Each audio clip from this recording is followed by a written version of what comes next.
สบายดีพ่อแม่พี่น้องที่เคารพเบิดสุขุสุคนและสวัสดีครับพ่อแม่พี่น้องลุงป้าที่อยู่ประเทศไทยสบายดีเด้อพ่อแม่พี่น้องที่อยู่ต่างประเทศเนาะสบายดีทุกเวลานะพ่อแม่พี่น้องมื้อนี้บ่าวนงขออนุญาตบัดค่ำพ่อแม่พี่น้องมาติดตาม หลังจากที่ช่วงเช้าก็ได้ซอยเบาสวนพ่อแม่พี่น้องการเฮ็ดห้องน้ำตอนนี้เห็นแววๆว่าอ้อมแล้วบ่แล้วนะทางในก็แล้วบ่แล้วพ่อแม่พี่น้องได้แก้ไขในช่วงเช้าบ่าวนงก็ได้ซอยเพิ่นเต็มที่แต่บ่ได้ซอยเพิ่นเฮ็ดประตูพ่อแม่พี่น้อง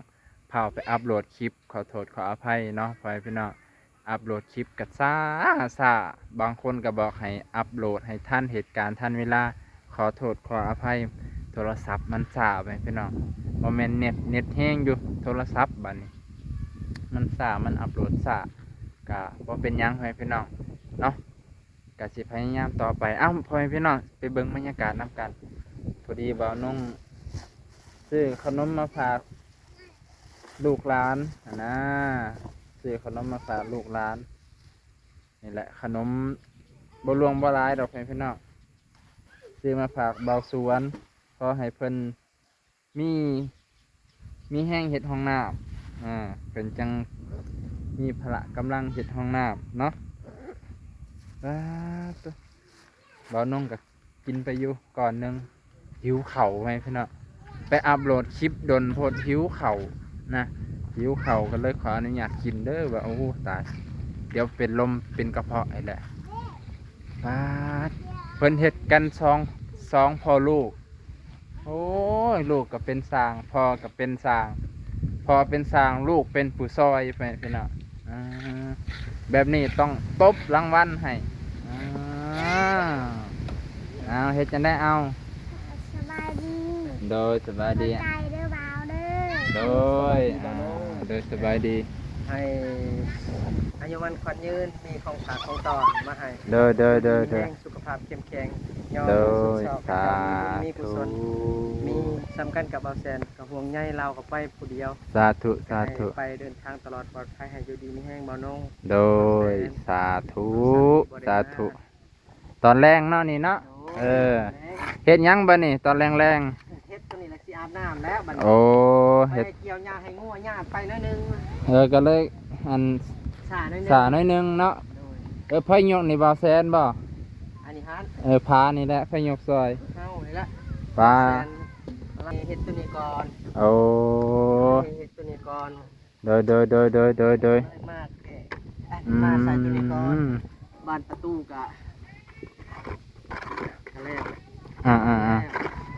อันนี้คือตอนแรกของวันที่17เด้อพ่อแม่พี่น้องบรรยากาศเดี๋ยวน่าจะได้อัพคลิปลงช่วงเช้าของวันที่18เลยพ่อแม่พี่น้องช่วงเช้าหรือช่วง8-9 โมงเพราะว่าบ่าวนงกะพ่อแม่พี่น้องก็สิฮู้อยู่เราเพื่อนบ่าวนงมันบ่มีอินเทอร์เน็ตพ่อแม่พี่น้อง มันมีแต่คลื่นสัญญาณโทรแต่มันบ่มีคือเพื่อนบ่าวสวนนี่พอมีอยู่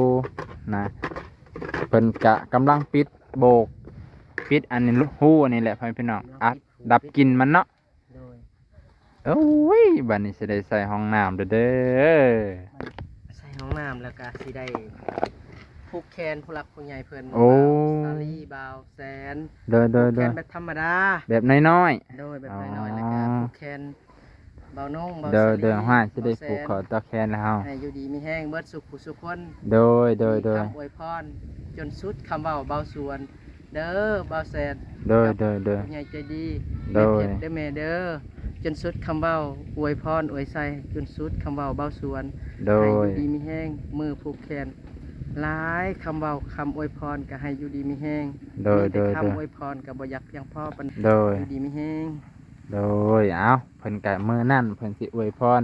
ให้พ่อแม่ FC ที่หักพวงใยเบาสวน และผู้ที่ซอยเรือเป็นเข้าเป็นหลักนี่แหละพ่อแม่พี่น้องที่เป็นเจ้าภาพหลักๆเพิ่นสิอวยพรมื้อนั้นอย่างเต็มคำเต็มหน่วยจากจิตจากใจของเพิ่นอีหลีพ่อแม่พี่น้องมื้อนั้นถ้าฟังน้ำกันถ้าเบิ่งน้ำกันเบาน้องก็สิได้ให้เพิ่นอวยพรให้สำเร็จลุล่วงในการเฮ็ด YouTube ให้มีผู้หักผู้แพงให้มีผู้เอ็นดูดีตนสงสารว่าซั่นเถอะเนาะให้ผ่านบ่มีอุปสรรคหยังแหละ บ่สวนคือการรัก โดย ยาก เบิ่งบรรยากาศตอนค่ำหัวแรงตะเวนกำลังจะตกไปพี่น้องสะออนเด้เมืองลาวนี่จะเป็นบรรยากาศดีเนาะเย็น ไม่เย็น เออ ลมเป่าๆเดี๋ยวนี้ฮะ เดือน เย็นได้เดี๋ยวนี้อากาศเย็นได้บ้านเฮาได้ 10แม่นและ อากาศเย็น กำลังเย็นเนาะช่วงนี้เนาะ โอ้ยกำลังเย็น อากาศกำลังเย็นลมบ่อยพี่น้องเดือน11เขาลมตองเดือน12เขาลมตาวพันดาไผยังบ่มีผู้สาวก็ฝ้าวไปหาเด้อจักหน่อยมันสิหนาว สร้าง เอ ว่า อ บ่าวนงนี่แล้วยังบ่มี สิมีมื้อหน้าและ โอ้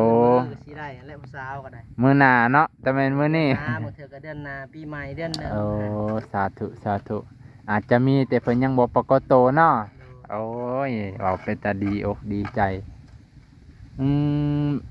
บัดนี้สิบอกตัวได้ตัวน่ะโอ้ตัวนี้เนาะกะพอดีเลยเนาะปูนนี่ครับ พอดี อืม แล้วไปเกี่ยวหญ้าให้งัวกับหญ้าศิลานั่นนี่ โอ้ งัวก็สิไปปล่อยในให้เนี่ย ให้มัน ให้มันไปตามผู้จัก เออ ทานทีบอล บอนหาอยู่หากินของมันเนาะ โดย ให้มันลื่นทางแน่จังหน่อย โดย ไปป่าคือเช้านี่จนหาอ้อมถีบจักบ่ฮู้จักทางมากับบ่งัว ไอ้สวนกับเอ้ยน้อยหากันเบิดครอบครัวทั้งลูกทั้งหลาน โดย เฮ้ยจนสิว่าจนสิเป็นวินพุ่นแหละงัวตัวเดียวตัวน้อยงัวกระป๋องซ้ำให้พี่น้องมันก็อยากไปน้ำหมู่คือว่าแหละเนาะคือเด็กน้อยหั่นแหละมันบ่มีหมู่อยู่ในนี้ตัวบ่าวนงมาอัปเดตเหตุการณ์ความคืบหน้าเอาไปเบิ่งข้างหน้าก่อนเด้อ โดย ไปเบิ่งเพิ่นเฮ็ดประตูจังไดบ่าวนงก็สิมาเบิ่งการเฮ็ดประตูของเพิ่นแหละหาอนาคตบ่แน่เนาะหาบ่าวนงมีห้องน้ำคือเพิ่น ปาแบบนี้เลยเนาะอ๋อนี่แสดงว่าเพิ่นบากอันนี้พอดีเลยพี่น้องมันพอดีแล้วมันตรงเลยนะมันสิตรงไม้ตัวนี้กับไม้ข้างล่างมันสิตรงเลย เพราะว่าเพิ่นบากตัวนั้นเขาเด้บากเสาเขาถ้าบ่บากนี่ทางนี้มันสิออกทางลมนี่มันสิออกทางเทิงนี่มันสิตีเข้าไปในทีแรกๆเพิ่นก็เลยว่าบากตัวนี้เพิ่นบากเลยได้ตรงเลยให้พี่น้องตัวนี้เพิ่นน่าจะใส่อันนี้เพิ่นน่าจะใส่อันนั้นใส่บานประตูแล้วก็ใส่น่าจะทั้งนี้แหละบานพับทางนี้น่าจะเปิดจังสี่ให้พี่น้องดีป่ะเปิดจังสี่ปึ๊บมันก็สิตีพี่เลยให้พี่น้องประตูที่ตีพี่ถัดเปิดมาทางนี้ปึ๊บประตูก็สิตีตัวนี้เลยให้พี่น้องนะพอพี่น้องคิดว่าประตูทางใดดีขวามือหรือซ้ายมือเนาะไปพี่น้องลำหักชมลองคอมเมนต์เบิ่งบ่าวสวนอาจจะเฮ็ดตามคอมเมนต์ให้พี่น้องผู้ที่กดไลค์หลายที่สุดไปพี่น้องเนาะมื้ออื่นเพิ่นน่าจะเฮ็ดแต่บ่าวนงก็สิอัพคลิปลงสาไปพี่น้องโอ้คือเก่าเลยเนาะเพิ่นอาจจะเฮ็ดทางนี้แหละแต่ลมทางนี้มาที่ทางพุ่นไปพี่น้องลมมาที่ทางพี่เบิ่งลมพัดเข้าดอให้พี่น้องบรรยากาศตอนค่ำหัวแรงเย็นสบายขนาดนี่เดือน10ไปพี่น้องเดือน10สากลเดือน10สากลฮอดเดือน11ลาวแล้วนะน่าจะ15ค่ำมันนี่เบิดน่าจะฮอดเดือน11ลาวแล้วไปพี่น้องตอนนี้กำลังเคินเดือนเพ่งบ่เดือนแฮมเนาะต่อเบิ่งบรรยากาศไปพี่น้องโอ้ยสวยงามฝนครึ้มแต่ว่าตกบางบอนให้พี่น้องบ่แม่นสิตกเบิดบอนมื้อนี้ก็ลุ้นลิ้นน้อยนึงบ่าวน้องก็ไปอัพคลิปไปนำก็ซ่าไปนำฝนก็ตกซอไปนำโอ้ยบ่ชีวิตนี่ก็บ่เป็นหยังก็เลยมาจนค่ำไปตั้งแต่บ่าย2หากันมาฮอดเพื่อนนี่ก็5:30แล้วพี่น้องเอากูสบายดีเด้อเด้อเฮ็ดหยังกินเนาะเด้อ เก่งโหย แกง เลย ไปหาอยู่ไสหอยนี่ นี่เด้ โอ้เท่ากิมลงยุ่มบ่ แม่น โอ้มานเลย เลยคุดกระปูไปน้ำเลย โอ้ รอสันสิโดนเด้ น่าพอได้ปนเลยฮะปิงกับกาเจ้าปลาใหญ่บ่ปิงปลาปิงตะเรียเนาะเอาโกยชุดข่อยย่านว่างนั่นแหละปิงพระผู้ยาม เจ้า ใครจับลืมก็ลืมแต่ลืม เอาโกยเจ้าคือบ่ย่านน่ะข่อยกับบ่ย่านดอกมันน้อย แต่ว่าข่อยอาเยืองซื่อห้อยคือน้อยเถอะเอ้ย ตัวหน่อยตัวใหญ่ โอ้เบิ่งนี่โอ้โกยใหญ่อยู่นี่ต้มคักๆแล้วบัดนี้ก็บ่าวนงก็บ่เคยเฮ็ดกินดอกแต่ว่าก็ผู้ว่ามันแซ่บอยู่คันใส่เห็ดแก้วคักๆเนาะเอ้ยเนาะเห็ดแก้วกระเทียมคักๆจิ้มโอ้แก้วซีฟู้ดเลยโอ้ยสุดยอดบรรยากาศตอนค่ำหัวแรงพี่น้อง ตอนเที่ยงก็จำแจวอยู่ ตอนเที่ยงจำแจวตอนแรงกินให้สาใจเลยเนาะเอาโอเคเฮ็ดอยู่เฮ็ดกินตามสบายแบบนี้บ่าวนงก็สิได้มาหาบ่าวสวนแล้วค่อยอำลาพาจากพี่น้องไปเด้อบาดนี้อันนี้ก็10 กว่านาทีแล้วคันหลายนาทีก็อยากอัปโหลดได้หลายนาทีพี่น้องโอ้ยมันช้าทำโทรศัพท์มันอัปโหลดช้าพี่น้องมันอัปโหลดนี่ช้ามันก็เลยบ่อยากเฮ็ดหลายนาที20-20นาทีนี่มันก็ช้าแล้วปกติ20นาทีนี่ของหมู่ของอ้ายๆเพิ่น5นาทีก็แล้วคัน10 กว่านาทีเฮา10นาทีก็ใส่ไปแล้วเกือบ20 กว่านาที20นาทีคลิปแห้งดนเกือบ30-40นาทีโกย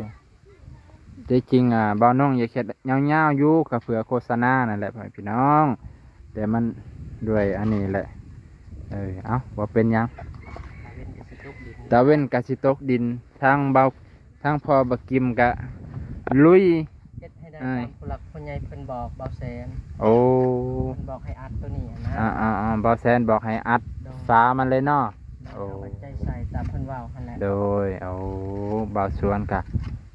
เฮ็ดตามผู้หลักผู้ใหญ่แนะนำมาบอกมาให้พี่น้องบ่เคยคัดบ่เคย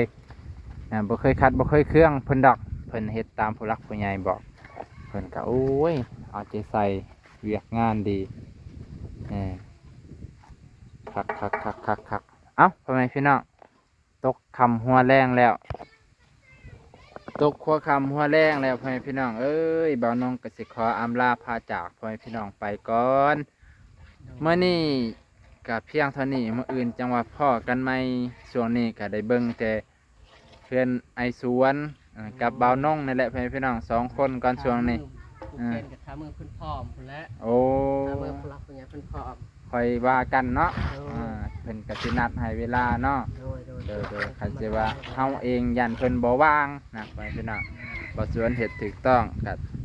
ทางผู้หลักผู้ใหญ่บ่แซนหน่อยเพิ่นวางมื้อใด